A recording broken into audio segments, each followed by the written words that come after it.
Assalamualaikum warahmatullahi wabarakatuh. So today we are going to present about understanding sustainable and ecological footprint and how to measure human impact on the environment. So we are from AM1105C and let's begin our presentation. Assalamualaikum warahmatullahi wabarakatuh.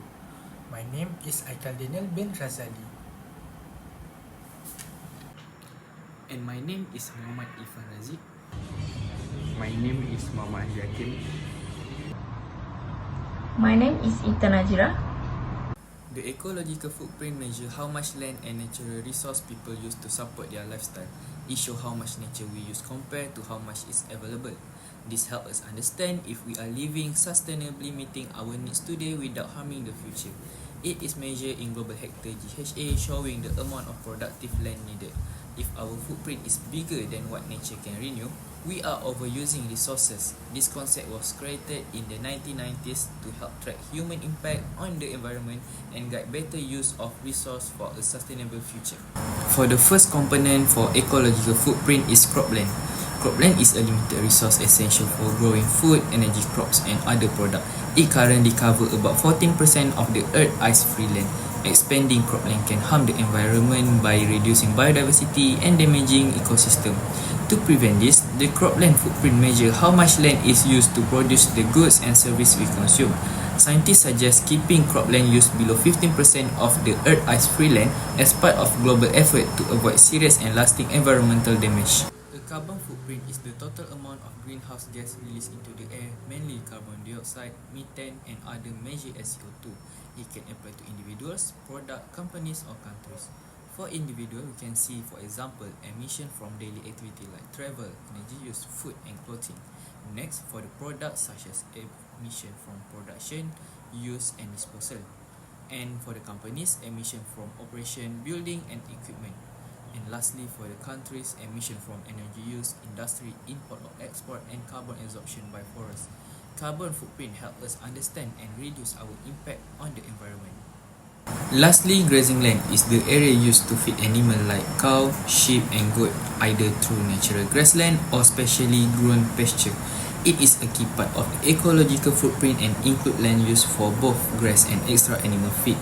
Globally, grazing land is the largest type of land use, covering about 48 million square kilometers. It supports the production of milk, meat, wool and leather. The environmental impact of grazing depends on how the land is managed. Overgrazing can harm the land and reduce carbon storage, while careful grazing can improve soil health and support sustainability. Now, let's talk about the ecological footprint. The ecological footprint is a way to measure how much of nature, resources, groups or even countries consume to support their lifestyle. It includes things like how much land and water we need to produce, the food we eat, the energy we use, and how we handle waste. Why is this important? Firstly, it helps countries work toward better sustainability and well-being by showing whether their resource is used within the Earth limits. Secondly, it helps locally they make better decisions when planning public investment, such as building infrastructure or managing energy. Lastly, it helps individuals become more aware of the environmental impact and encourages us to reduce our footprint for a healthier planet. Let's look at the purpose of the ecological footprint. Its main goal is to show that human activity puts on Earth's ecosystem. It helps us understand how much we consume compared to how much the Earth can regenerate its natural resources within a year. To explain how it works, there are two main sides. The first is the demand side, also known as the ecological footprint. This includes everything we use, such as land, food, water, energy, and many more. Second is the supply side, which is called biocapacity. It refers to nature's ability to regenerate those resources, like forest growing back or fish population renewing. When our ecological footprint is larger than the Earth's biocapacity, we are overshooting our limits, which leads to environmental issues like deforestation, climate change, and resource depletion. So, moving on. To calculate the ecological footprint, we compare how much we consume with how much nature can provide. This helps us whether our lifestyle is sustainable. There are four main factors to consider. The first one, the materials and energy used to make the goods and service we use. Second, the environment's ability to absorb the waste we produce. Third, how much land is taken up by building and infrastructure, which reduce natural productive space. And finally, we compare all of this to the Earth biocapacity. The basic formula is consumption divided by productivity. The result is measured in global hectares or GHA. If the result shows that our demand is higher than what the Earth can regenerate in a year, we are in what's called an ecological deficit, which means we are overusing natural resources faster than they can be replenished. According to the Global Footprint Network, a global hectare is a unit used to measure both our ecological footprint and the Earth biocapacity. It represents 1 hectare of land with average global productivity. Since different types of land like forests, farms, and pasture have different productivity levels, this unit allows us to compare them fairly. For example, 1 hectare of farmland is usually more productive than a hectare of pasture. So, the GHA balances this out. Now, why is it important?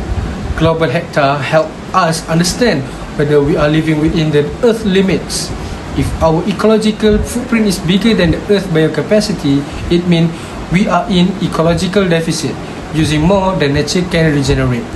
By using GHA, we can compare sustainability between countries and even communities.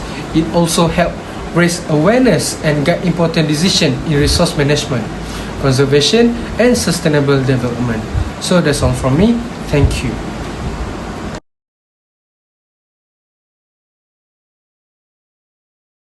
Okay, next, human society use a large amount of natural resources such as water, fossil fuels, mineral, and wood to power industrial processes, transportation, and agriculture in daily life. This impact can be harmful to wildlife, community, and agriculture. Untreated municipal wastewater is actually categorized as extremely harmful to aquatic life system. Ultimately, this affects humans in terms of health and fisheries when polluted water also affect aquatic habits. Furthermore, it worsens human health, which can cause the spread of diseases such as cholera, hair, and skin infections. For example, it comes from virus sources such as industrial factories, agricultural activity, uncontrolled waste disposal, or oil spill. Okay, for the second one, the term land use refers to the way people use land for various activities including housing, industry, transportation, agriculture, and conservation. Human activities such as unplanned land use in our urban area have a significant impact on soil structure, while natural activities such as wind, birds, and monsoon variation are not easily controlled. Flash floods are natural disasters that typically occur when biophysical processes and human responses collide with a high degree of imbalance. The interaction of human with nature, the response to nature is the ecosystem. In addition, deforestation has a negative impact on greenhouse emissions, global warming, and climate change. For example, when a green area decreases, the temperature in the air increases, resulting in uncomfortably hot weather. Both have a severe impact on the overall balance of the world, human health, and ecosystem. Climate change can affect human health directly or indirectly through physiological processes. Suddenly, temperature fluctuation can affect humans in various ways, including an increased risk of heat patches. Therefore, climate change is the reason why feel ill. Your health may be at risk due to climate change, which is especially a cardiological problem. Lastly, the effect of air pollution or degradation of human life are also very serious. Air pollution occurs when the concentration of harmful chemicals, particles, or pollutants in the atmosphere or air change. Uncontrolled factorize the number of motor vehicles on the highways and open burning are among the causes of this air pollution.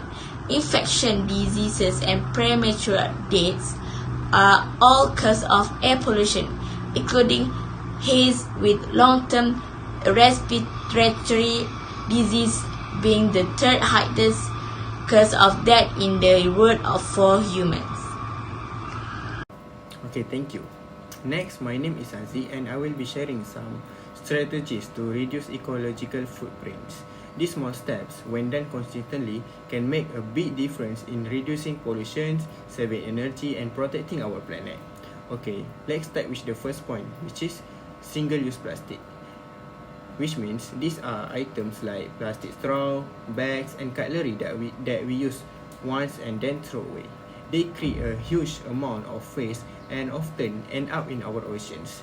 To solve this, we can switch to reusable items like metal straw, cloth bag, and reusable container.